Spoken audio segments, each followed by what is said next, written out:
The Pewtercast is sponsored by HuntAKiller.com, an immersive murder mystery experience like no other. You can save 20% on your first box when you subscribe by using the code Pewtercast at checkout.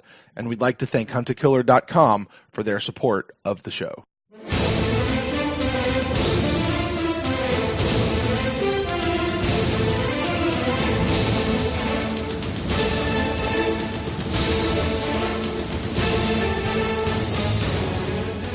Welcome to the Pewtercast. I am Brent Allen, your host, joined as always by my good friend Ren Daxt. Ren, it's the end of another week already.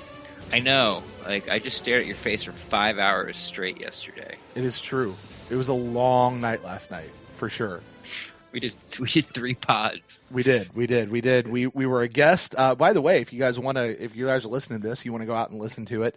The Panthers Nation podcast, they had us on. They usually do whenever we come up to play the Panthers. And I believe that's actually a YouTube podcast if you want to go see what they put out there. But I think they also have an audio version of their show as well. We talked a lot of things with them about that. And then we had our Final Thought show, and then we had our fan interaction show. And now we're back at it again, Ren. Yeah. Fun.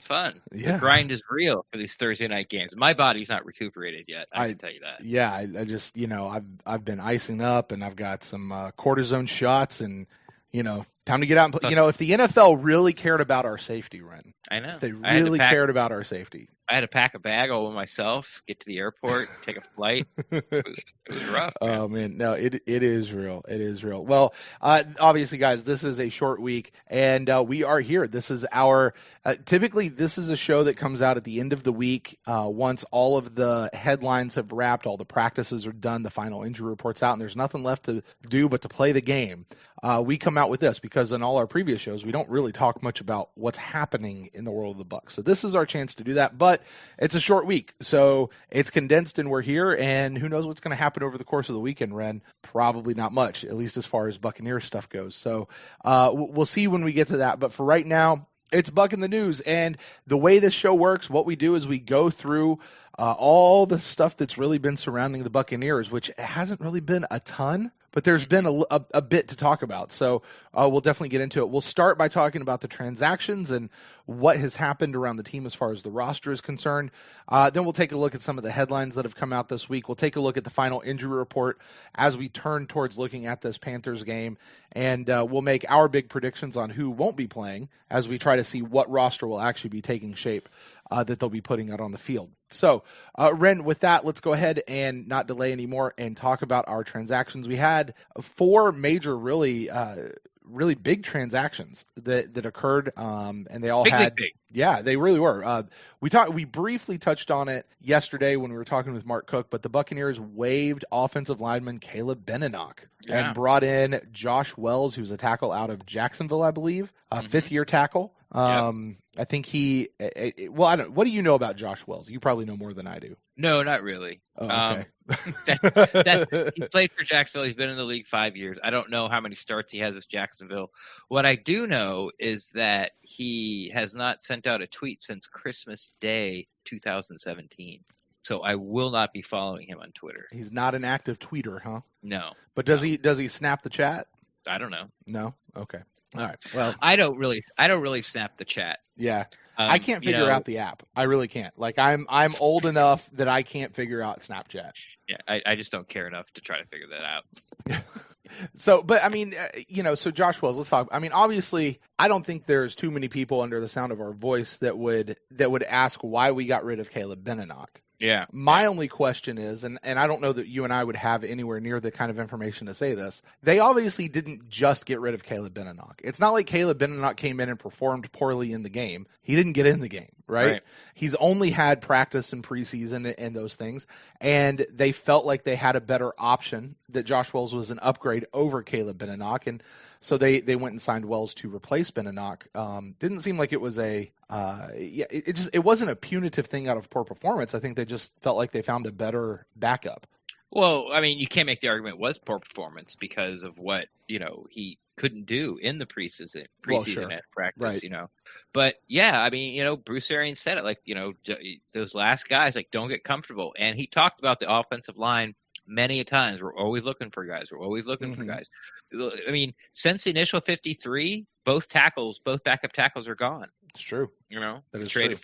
We traded for Hawkins, and now we have released Benenoch and brought in Josh Wells. So I don't, if I was those two, I wouldn't feel too comfortable sitting there either. Yeah, even the new ones that are in. That's right. Yeah, I mean, but one of these guys has got to be active. One of them probably won't be, and we'll get there. We'll get there later on in the show as we make that discussion. But I think the thing that occurs to me, and I've seen a couple of people, not many. One person who mentioned this. This isn't the fix to the O-line that everybody's been wanting. This is just they went in and felt like he was a better backup than Caleb. He's not coming in to take over DeMar Dotson's spot. At least not as far as we can tell. Well, I mean, maybe.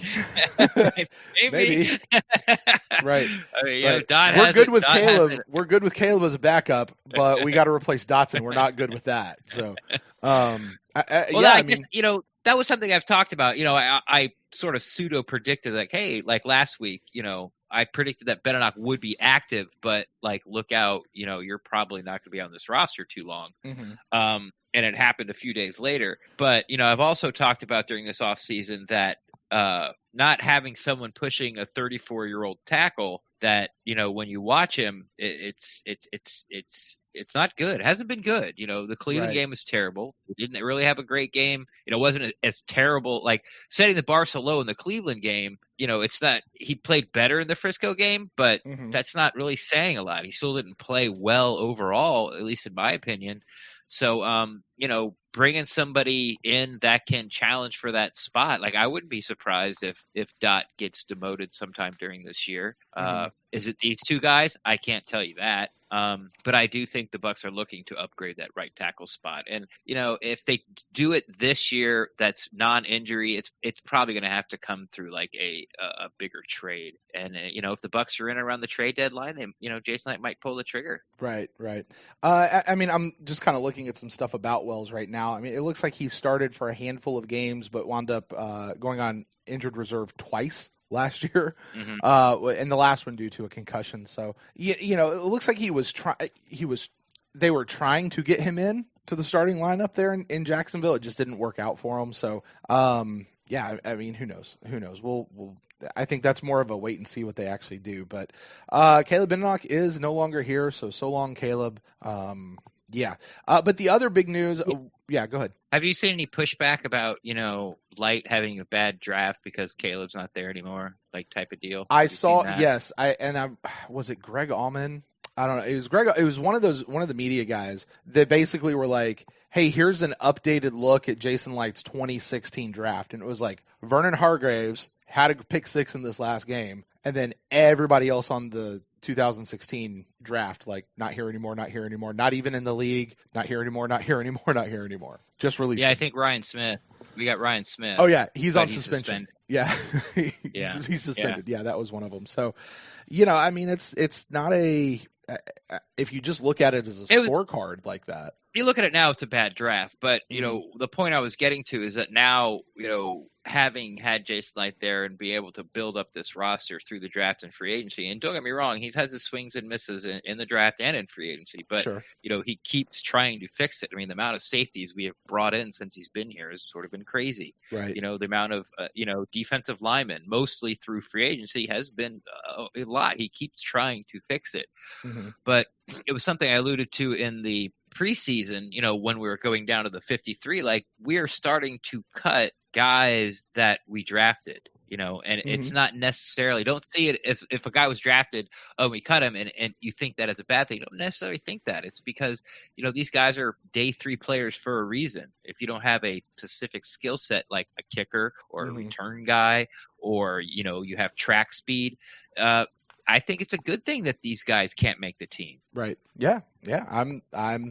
I understand exactly what you were talking about. You would think, though, for a guy who has been around now in his 4th year, started 16 games last year, albeit at a different position, and just took a drubbing, but made it through the offseason and through the preseason. I don't want to say that he should have felt safe, but it makes me wonder what they saw in Josh Wells that they weren't seeing in Caleb Benenoch, like specifically. Or did they finally just go, Caleb really doesn't have it and he's never going to have it. Let's get somebody else in. Like, I wonder, did Caleb lose it or did Josh Wells come in and win it? Does that make sense? I think Caleb lost it. Yeah. I mean, they, like we talked about with Mark, like they tried to put him at left tackle. They wanted him to be the backup swing tackle. Mm-hmm. Couldn't do it. So they put him at right tackle. Bruce Arians said so in a presser. He's like, he's not very good at left tackle, so now we got him at right tackle.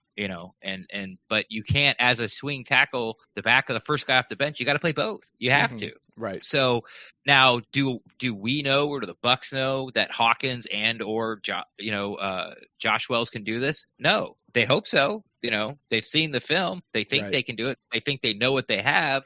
But once they get him in the building and start practicing, we'll see. We'll see. We'll see. Because they thought that Caleb could do it, beginning of this year, and he didn't, and now he's gone. Right. All right. Well, moving on to the other pair of transactions they had this week. Justin Evans' safety has been placed on injured reserve. This one is probably for the Achilles. It just seems like he's had all these issues with his feet. Turf toe on one foot, had a bum heel, I think it was, on the other one, and now he's got an Achilles injury, and I don't know which foot that one's on. The heel foot. The heel foot. So, this guy, like, it's not like it's the same injury that just won't get better. He just keeps getting these same injuries to the same part of his body, but it's enough that they put him on injured reserve and said they ain't going to fool with him for at least the next 8 weeks. During the preseason, I would say, after game 3, that's when I was like my line in the sand. Okay, we need to start finding out about Justin Evans. Right. And as soon as that game ended, we did. He started practicing. Okay, everything's great. He's going to play the Dallas game, flies into Dallas, gets off the plane, his Achilles is sore. All right. Well, obviously it was some kind of setback. I'm not saying the plane ride did it or whatever, but there was some type of setback. So, I hate it when I get off an airplane and my Achilles is hurting, Ren. I just hate it when that happens. Cheryl, when we flew to Italy, when we first landed in Europe, like Cheryl's feet like blew up, like she was in serious pain. Really? She had to switch shoes. Like, really? But before we, like, sort of like on the walkway off the plane to like inside the airport, we had to like find a bench and stop, and she had to put on different shoes. Wow. Yeah. Do you know so apparently that's a real thing. I was just trying to make a joke. Like, oh, we don't need to do a medical diagnosis here. Go ahead, Red. Keep talking. Yeah. Back to Justin.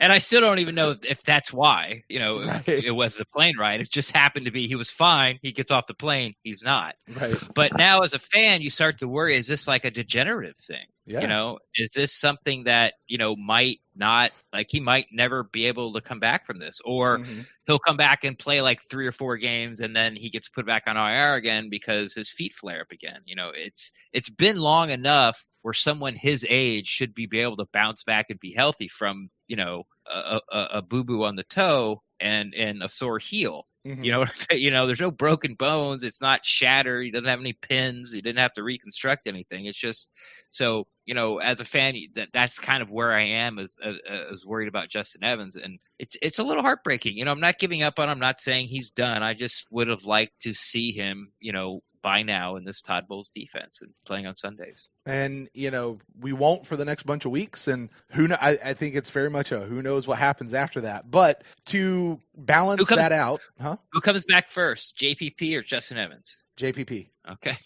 I will take the man who blew up his hand and came back and still was a dominant player, and who I'm not saying anything negative about Justin Evans. JPP's drive to come back has been on display. Justin Evans he's been faithful. He's been around. He's not been he didn't disappear during his injury. Like I 100% want to give that to him. But I personally would say JP. What about you? Oh God, I would probably have to say Justin Evans. You think so? Just because type of injury, age. Yeah, it's just when you say neck, it's just such a people freak out, and you take extra precautions, and it's like, well, your heel is sore. It's those are vastly on opposite ends of the spectrum, and the heel can be it may be more of a devastating injury than a cracked a hairline fracture in one of the bones in your neck, but we'll see. So I will just take Justin Evans because you took JPP. How's Fair that? enough. Fair enough. But to balance that out, we re-signed our leading interception guy from last year, Ren, Andrew Adams. He is back after a brief stint with a couple other teams. I think most recently he was with the Lions and had gotten cut, I think, during their 53 cut down. But he was available, so he's now back. Andrew Adams. The second U.S. president. I forgot about that. Yeah. That was back. James, his uncle. James Madison? John Adams. It was John. Uncle Jack. It was Jack. Jack. But Andrew Adams, I mean, he's back. This was the guy I remember last year. Like, we do this show, and I didn't even remember the Bucs signing him. Like, I just remember watching a game going, hey, who's this guy Adams? Who's this guy? Who is this guy? Why does Cam Newton keep throwing that guy the ball? Right. But, he had 3 interceptions against Cam Newton in one game, and if you're going to bring somebody back the week before you go play the Panthers on a short week, bring back the guy who picked him off 3 times in one game. Yeah, either sign Adams or the Lombardi Trophy because he's afraid of that too. All right. Andrew Adams is back. Andrew Adams takes Justin Evans' spot on the depth chart second behind Jordan Whitehead. Okay. We'll see if he gets on the field or where he winds up. But he is on the depth chart. He's behind Jordan Whitehead.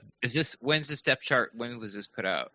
This is updated from this week. It's got all the new people from this week on it. And who's the other starter at safety? Is it Edwards? This was going to be a headline, Ren. So let's go ahead and transition over to that part.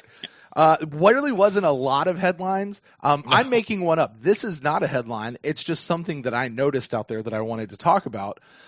Mike Evans and Jordan Whitehead are listed as the starting safeties. Now, Mike Edwards has been a starting safety. Do what? Okay. I thought you said Mike Evans, but that's no. Mike Edwards. Sorry if I misspoke.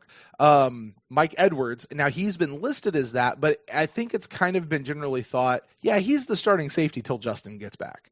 I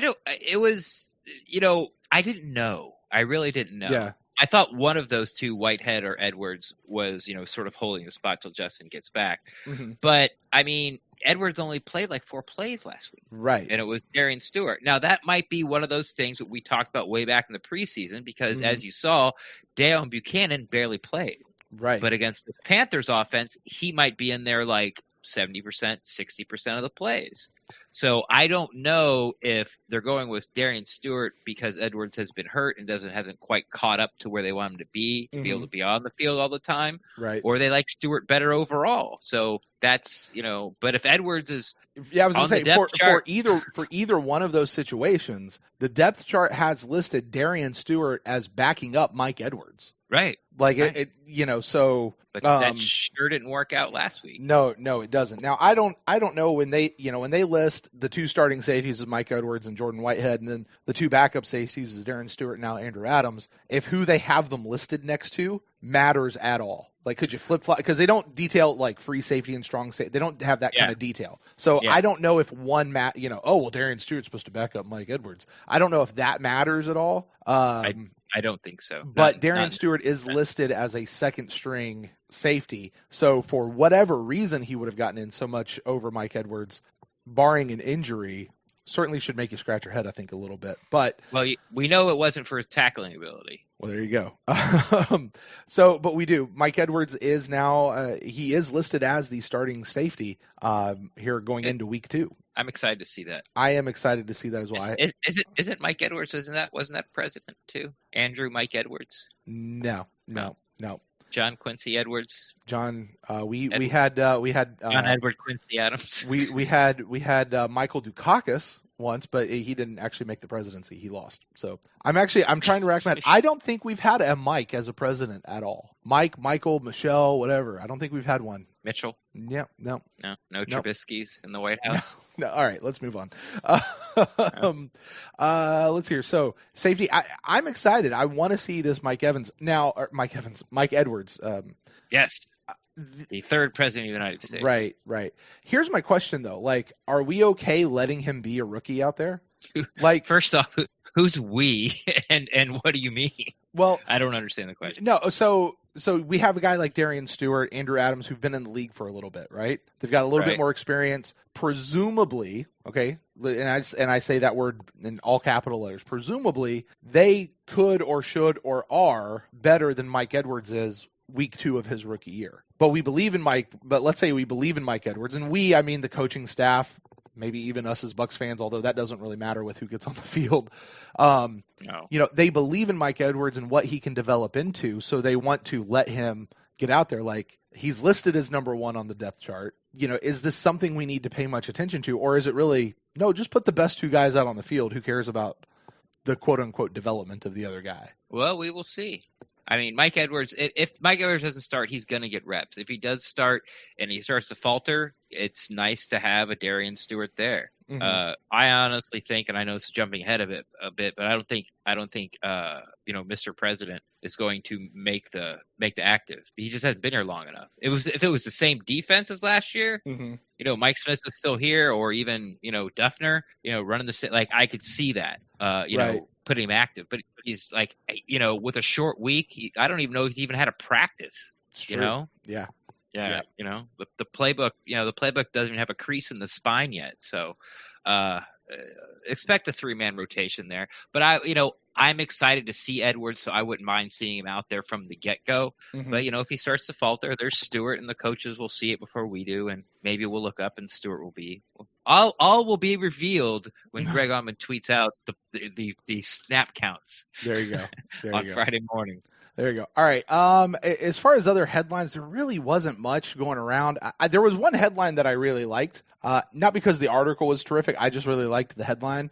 Greg Allman over at The Athletic tweets out he has this headline on one of his articles that simply says, "No biscuit," talking about the Bucs loss to the 49ers. Just no biscuit. I like that. So what happens when you don't make it on 4th down from from their 2-yard line? Yeah, we don't need to rehash all that again. You do not get the biscuit. You do not get the biscuit. The risk it part you got right. The risk it part you had down. So did Jameis. Hey, listen. Daria will get open. Listen, Daria will squirt free. Move up in the 2nd round to draft a kicker, and you still don't get the biscuit sometimes. All right. Ren, I'm going to bring up our favorite topic, your favorite topic. You haven't talked about it in a really long time, actually. Your favorite Buccaneer and mine, former Buccaneer, Gerald McCoy, back in the news, which we knew he would be going into the Panthers game, right? Like we said that, listen, we're tired of talking about him. We'll talk about him again, obviously, once the Panthers game comes around. So here we are. Rick Stroud reports, and I'm sure a lot of people have seen this, Gerald McCoy is all set to retire as a Buccaneer. He's already worked it out with the Glazers. Woo! Yeah. Can't get in the Ring of Honor if you don't retire a Buck. I told you it was a short week, and there's not been a lot of news.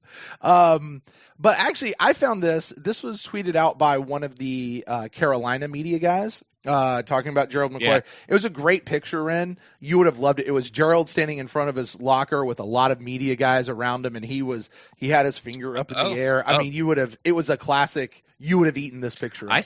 I saw it. I saw it.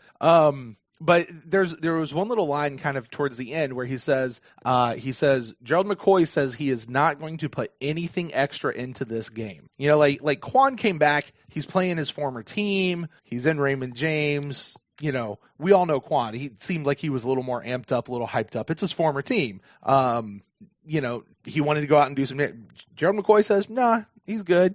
He's not going to put anything extra into this game. In fact, he says he reiterated he's not angry about his release anymore. He's not angry about it anymore.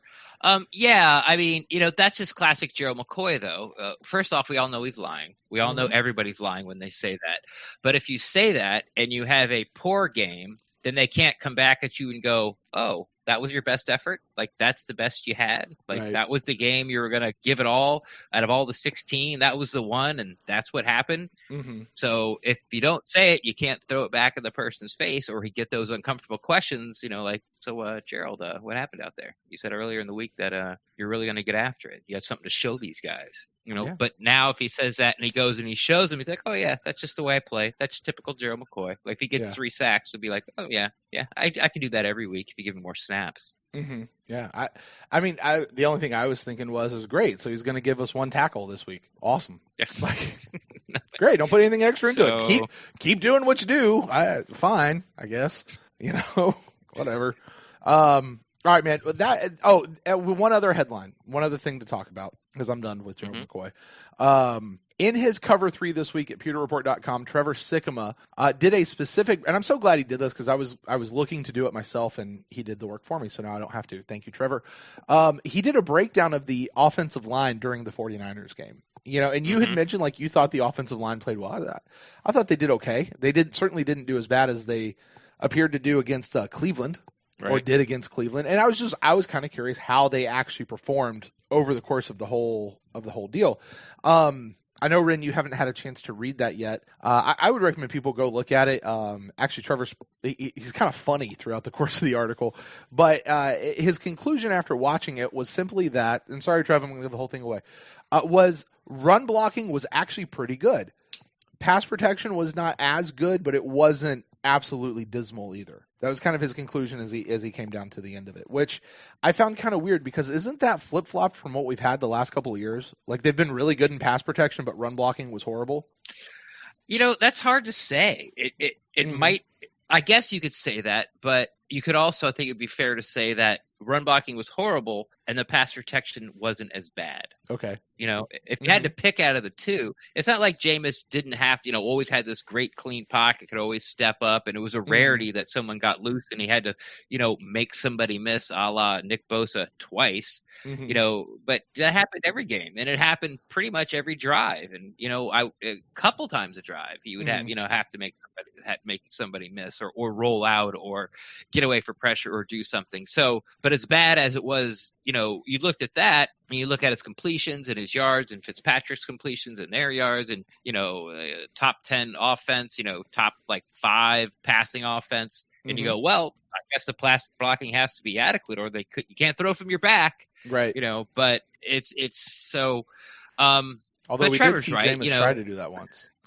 Yeah, he did. But they did. They had a better run blocking game than pass blocking game. But I don't think pass blocking was terrible. It was, Kappa got beat, and Donovan Smith got beat, and Doc got beat, and that's gonna happen. It's gonna happen. Right. It's gonna happen, especially with Donovan's got a speed guy on him. Right. And Trevor talked about all 3 of those guys. He talked about the whole offensive line individually. So I don't want to give all his work away. You guys go read it. He gives you his thoughts on those guys and just literally looking at the film, seeing what they did.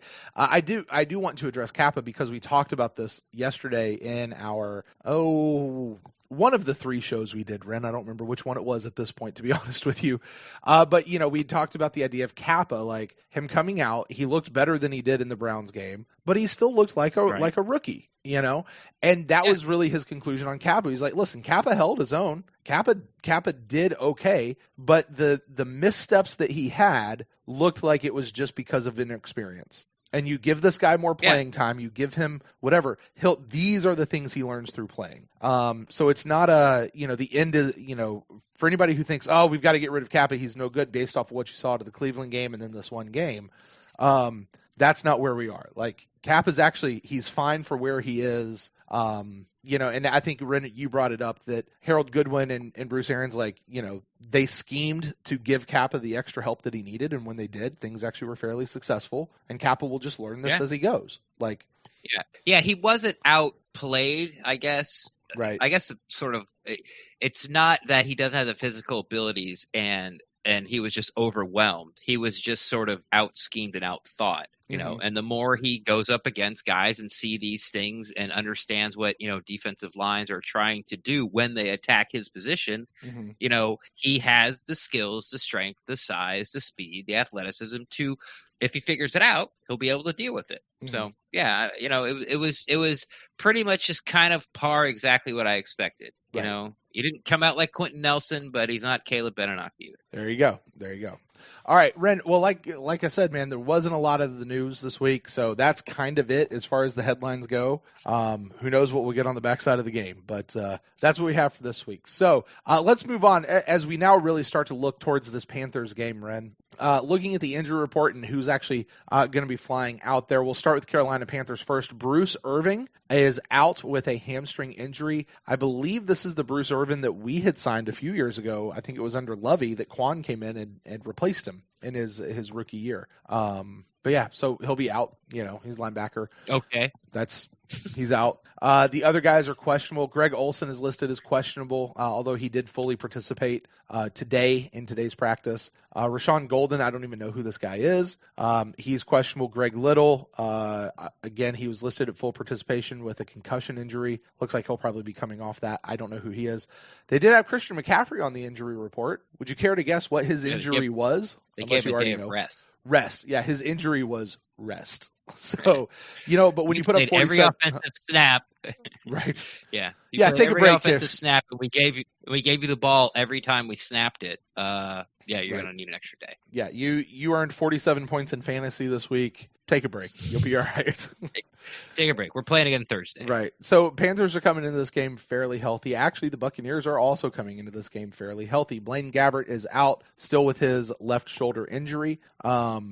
Are we surprised that he didn't participate at all this week? He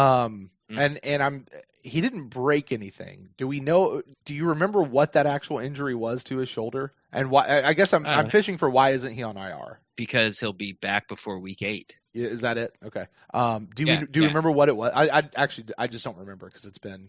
It was it was dueling reports. I think it was like a labrum, and then also I think Bruce Arians said it was a labrum and a dislocation. But but those are from what I understand, those are sort of two different things. Mm-hmm. Anyway, he fell on his shoulder and it's got a boo-boo on it. And it's still sore, but it's a non-throwing shoulder, and they're not in some desperate need to get him back right now, so they're just going to let him heal up, and when he's ready to come out, Are you kidding me? Desperate, Ren. We only have one backup quarterback now, and it's Ryan Griffin, who's never taken a snap in the NFL. It's true. We are we need to get somebody in here now. Jason Light, get on the. Okay, that went a lot funnier in my head. That actually went a lot funnier. Yeah. I didn't play along. Uh-huh. I didn't find it funny at all, so I didn't play along. What we should have done if we're going. Thank you very much. I'll be here all week. Thank you. I derailed the show. You're welcome. Thank you very much. You've been cooked. If we go by preseason, Ryan Griffith should have came in and run that 2-minute drill. I mean, yeah, right? Yeah, but he wouldn't have thrown that. All right. Anyway. Also listed on the injury report, we had, and I guess these are just left over from the game. OJ Howard had an ankle injury. Ronald Jones had a toe injury. Raheem Nunez, Nacho guy, he had a finger injury. Bobo Wilson had an ankle injury, and Devin White obviously still battling that illness was his injury from last week, but they were all full participation all week long. Every single one of them will go. So we also are entering this game really, really healthy. That said, Ren, I'll give you a chance. Any thoughts as we look at this towards the Panthers game? And when you're done with that, go ahead and let's talk about our who you think is not dressing so we can figure out who is dressing. Sure. There is 3 things as a fan base that we need to happen. Okay. One of these 3 things need to happen. And I'm going in descending order, or ascending order, I should say. Okay. So I'm starting with the Bleece one, that as a fan base, we need to happen. One of these has to happen, or I'm going to really hate social media for this mini bye week. The third thing that I would like to see happen is Gerald McCoy have a bad game. Okay. The second thing I would like to see happen is we win. The number one thing I would like to see happen is Jameis Winston have a good game. Okay. 1 and 2 and 3 can all happen together. I'm really hoping that they do. Mm-hmm. I would, if I had to pick 2, of course, it would be a win and a Jameis good game. Mm-hmm. But I would rather have the Bucs lose 42-35 and have to put up with people telling me, "Oh, where's this fun defense you're supposed to be watching? What happened to this defense you're talking about?" Than having Jameis have a game where he throws for 1 touchdown and throws 2 picks. No OJ Howard picks, but 2 picks where you're like, "Oh God, what are you doing?" Mm-hmm. And then and even if we win the game and he does that, like, I would rather lose the game. Right. For me as a fan, Right. I would rather lose the game than have him have a bad game and win it. I know that sounds really stupid, of course, at the very end as an organization and mostly as a fan base. Of course, I'd rather have the win. But for me, those are the three things that I need for my own personal sanity to get through this mini bye week. All right. As a Bucs fan / podcaster / influencer. Ooh, there you go. I want a box. Send me a box. What's that? Subliminal messaging? What? All right. Yeah, I might flip-flop the two. Yeah, I don't know. I hear what you're saying. I really do, about the idea of do we need Jameis to have a good game more than we need to have a win?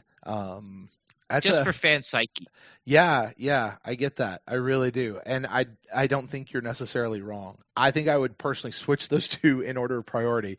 But yeah. Oh yes, I'd rather have a win than Jameis have a good game. I get. Of course. Like, if push comes to shove. Yeah. But for sort of like the week to go smoother for me, I would rather have Jameis like throw for 4 touchdowns and lose by a point. Yeah, because this is going to be a long week.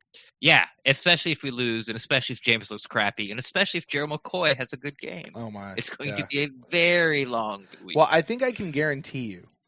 Guarantee is a strong word. I can almost guarantee you number 3 is going to be just fine. Yeah, Gerald, if we win or lose, I don't think it's going to have anything to do with Gerald McCoy's play. Exactly. I think he will be nearly invisible in this game as he is, as we've come to see. And yes, everything about that. This is really one of those games I kind of sit back and I think either team could win this game. Like, this game seems so down the middle to me. It seems like such a toss-up. I mean, I know any team can win any game on any given Sunday, but like this one especially, like, there doesn't seem to be anything super special about the Carolina Panthers. The Buccaneers are, we're all over the place right now. We're all over the map with stuff with them right now. We think we're super special. And we also think we're not in some cases. So...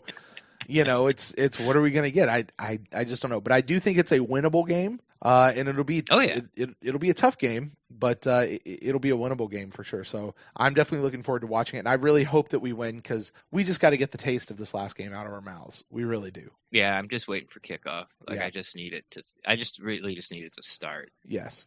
Yes. Again, I'm just like, I'm still like, what happened? Like, I still like. What happened? Right. Like, how did we lose that? Right. Which is weird, Ren, because you're not usually like that. Like, you're usually like tuned in with what's happening and where they are, and I get it. I really, really get it. All right, Ren. So who are we putting on the list for this week? Who are we dressing or not dressing? Actually, all right. Yeah, not dressing. Obviously, number 1, Gabbert. Mm-hmm. He's out.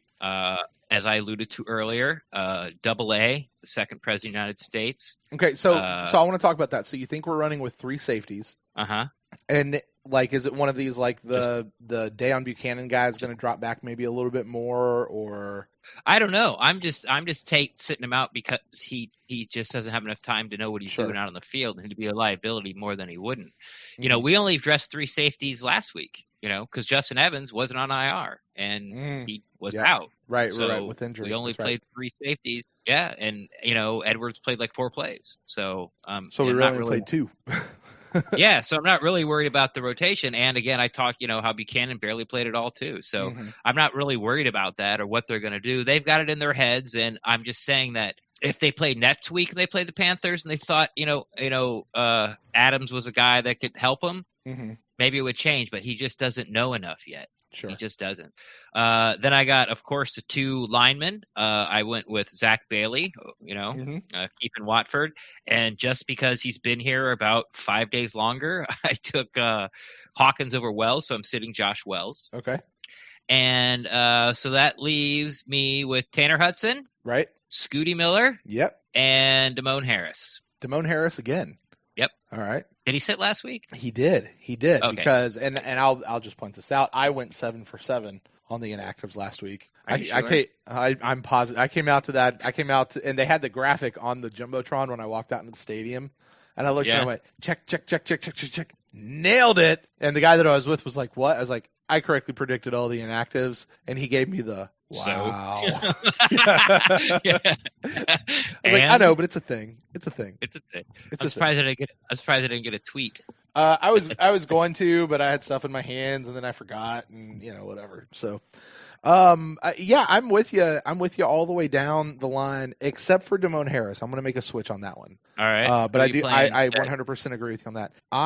This week, and I think that we're going to sit Sean Murphy Bunting, and we'll have Damone Harris. Why? All right. Now, you probably know this. Did Sean Murphy Bunting get any snaps this past week? I haven't seen the snap chart. I really don't. So I don't think he got any defensive snaps, but he played on special teams. I think. Is he a big special? And I guess that's actually my question. Is he a big special team guy? I don't know, Brent. I'm not going to give you the answer since you gloat when you win. Well, here, go ahead. Yeah, I really don't know. know. But that's what I feel like I saw. Okay. So here's my reason. My reasoning for sitting Damone Harris last week was because of that illness bug that was going around, and he was just the first one who got hit with it. Right. As far as our outside linebackers, we only have 4 on the active roster right now. Right. So losing that one means we only have 3 running in that outside linebacker spot on the roster. We do have a third stringer in Jack Sitchie, which was a guy that you had last week. But he's a big special teamer, so I'm not quite comfortable putting him down. So that said, I put in Damone Harris simply because we only have 3 other guys in outside linebacker, but Sean Murphy Bunting's cornerback 5 on this team. So unless he has some major special teams contribution that I'm not aware of, that Damone Harris doesn't, he's a third string cornerback. He's a 5th cornerback on the roster. So you're missing something very important. Okay. What happens if MJ Stewart goes down? Who plays nickel? Jamel Dean. Nope. Mike Edwards. No. Yeah, I mean that's right, but you got to sit somebody. I mean, yeah, his name's Damone Harris. His name's Damone Harris, Brent. Okay, but what happens if? I mean, I guess because if one of the other 3 go down, you still have the other 2, right? And you got other guys who can slide in and out and around. Okay, I can see it. I can see it. Too late. No, I'm not changing it. I'm just saying I can see your point. So I'm sticking with Sean Murphy Bunting and putting in Damone Harris. I think he's better and he's healthier and he'll be in. But you've got it being Damone Harris. So we'll see. We'll see. All right. So that could be what our week this week looks like going into Panthers.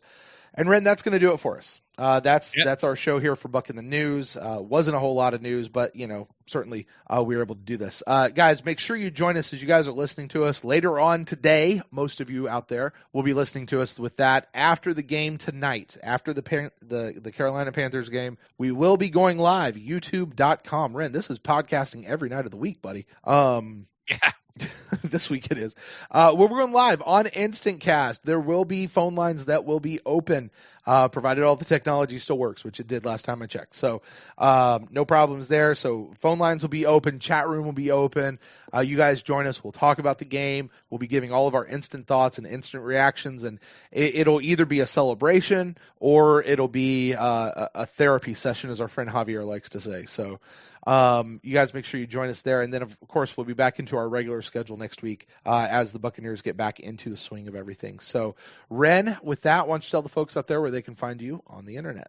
Brent's very excited about this Instacast. I think he feels terrible that he missed it. I'm not sure if you feel terrible you missed it or you feel bad because how bad I screwed it up. And you feel like you really should be there. I'm not really sure which one. I preemptively feel bad about having to miss the Giants one as well, though, coming up.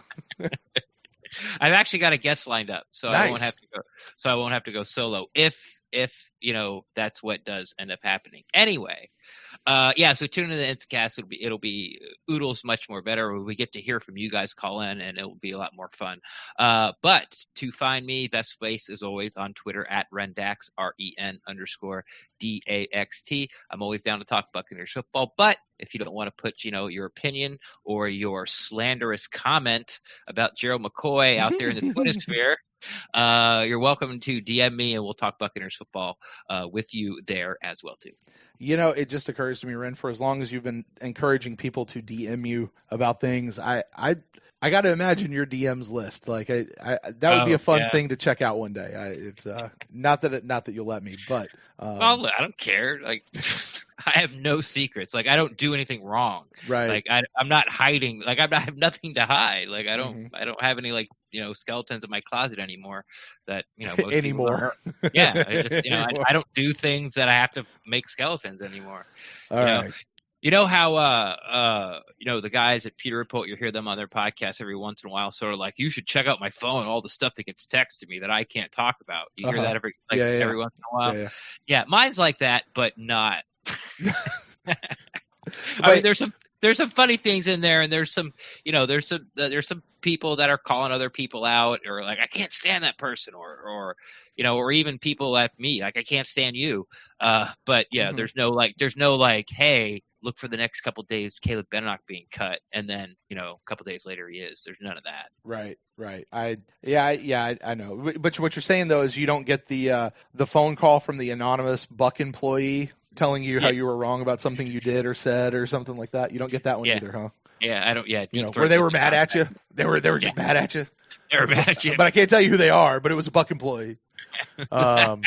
Unnamed source. If you guys want to get in touch with me, you can find me at Brent Allen Live across all the social medias. And the show, you can find us at The Pewtercast on Twitter and on Facebook. And send in your emails to thepewtercast@gmail.com. We will get to those on an upcoming episode of The Pewtercast. I'd like to say thank you to our lovely, lovely patrons who are out there who faithfully support the show each and every month. And if you'd like to find out about how you can be a part of that community over there, just go to patreon.com/The Pewtercast. We would love to talk to you over there as well, too. Everybody take a drink. All right, Ren, well, until the instant cast that I'm apparently very, very excited about, and until this game, we'll close the show out. As always, go Bucs.